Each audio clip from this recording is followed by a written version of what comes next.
On Saturday, June 27th, 1896, New York newspaper, the Buffalo Courier, set on their front page the title, "That Sarpent Again," spelled S-A-R-P-I-N-T,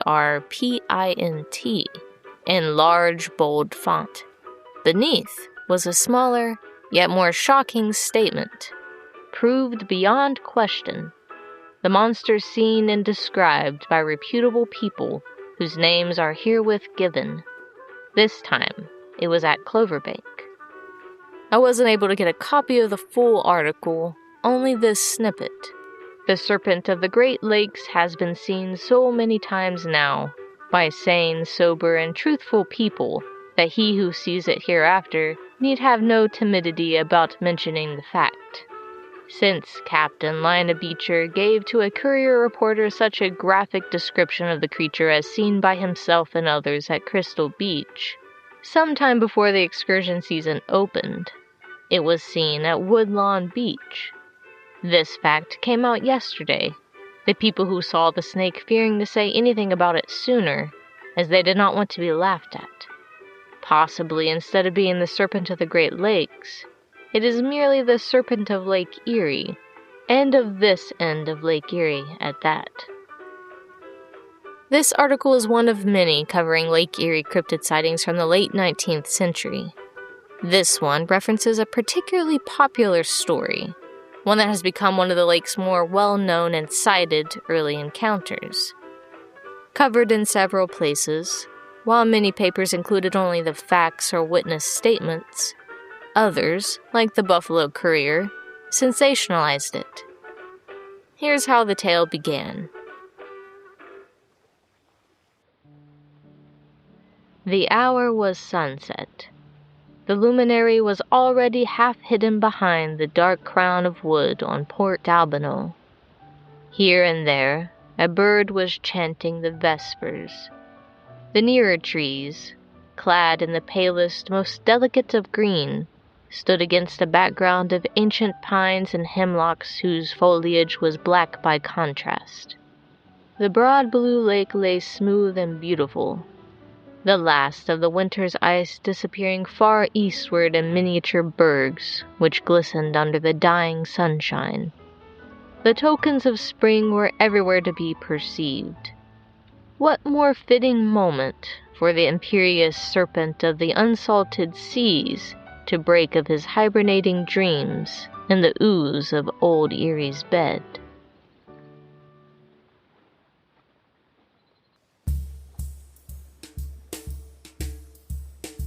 The flowery, overly descriptive language of the Courier continued. This all happened on the shores of Crystal Beach, a place in northeast Lake Erie in Fort Erie, Ontario, Canada, sometime around May 5th, 1896. A group of 4 was out on the beach, walking around and enjoying a nice day. They were, however, distracted by something odd. In the distance, the water churned violently. It splashed and bubbled and frothed as if some long-forgotten cargo had unexpectedly opened up. No boats agitated the water passing by. In fact, no watercraft had passed by since their arrival. Though they hadn't paid close attention, they were certain no one was in the water. Perplexed, they stood on the sandy shore's edge, watching. Up from the water rose a large creature. Though it was too far away to see well, its head had a short snout like a dog, and its long body ended in a stumpy pointed tail. It bobbed on the surface of the lake, drifting back and forth, but never dipping below. Excitedly watching, guessing at what it could be, the onlookers stepped into the cool lake. Shading their view with cupped hands, they stared and burned the strange animal into their memories. It could have been anywhere up to 40 feet or 12.2 meters long. It was hard to tell, being 400 feet or so away. No one's view was cut short. No one stepped away, too enthralled by the unusual sight. After 45 minutes had passed and twilight arrived, The figure suddenly sank back into the water. It vanished as quickly as it had arrived. According to the Buffalo Courier, these witnesses were not only honest, but very credible, one even a Civil War Army officer. Lemmy encounters were old news by the end of the 1800s. Old, but still exciting, entertaining, enthralling even. The paper had published several stories about sea serpents, weird reptiles, and other styles of Lake Erie Monster before the Crystal Beach encounter, and would continue to do so afterwards, as it sold them a lot of papers. They had reported on the creature so much that they began to form a sort of guide to its habits, when to look for it, and maybe get your best shot at seeing it. According to them, the animal remained deep underwater during the day, only surfacing at dawn or in the evening to hunt and play.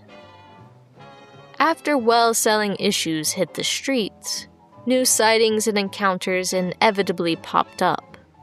They usually included details from the paper verbatim. These frequent copycat stories were met with a lot of skepticism. The Crystal Beach creature and its story were held up as the cream of the crop, though. If they made it up, why not something more? The detail of it being dog-like was new.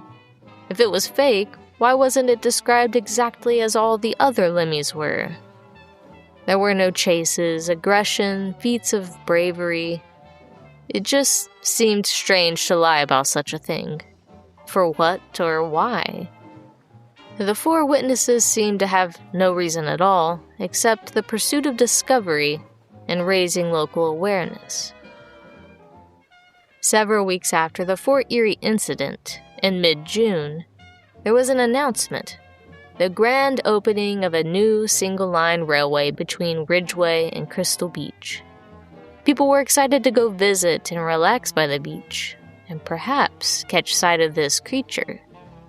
To skeptics' delight, the railway was owned by none other than Captain Lena Beecher, the very credible Civil War veteran, the main witness and storyteller of the Crystal Beach creature. A motivation had been found.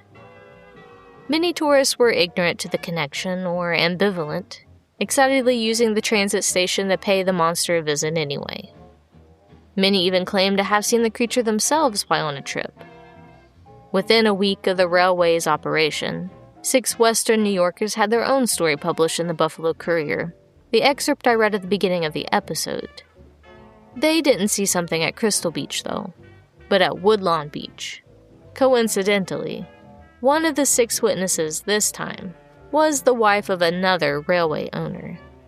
His train took passengers to the Woodlawn Beach amusement park. So, were these sightings legitimate, or were they concocted for financial gain? Were there real sightings somewhere in between, falling between the cracks of more exciting tales? Well, I'll let you be the judge on that.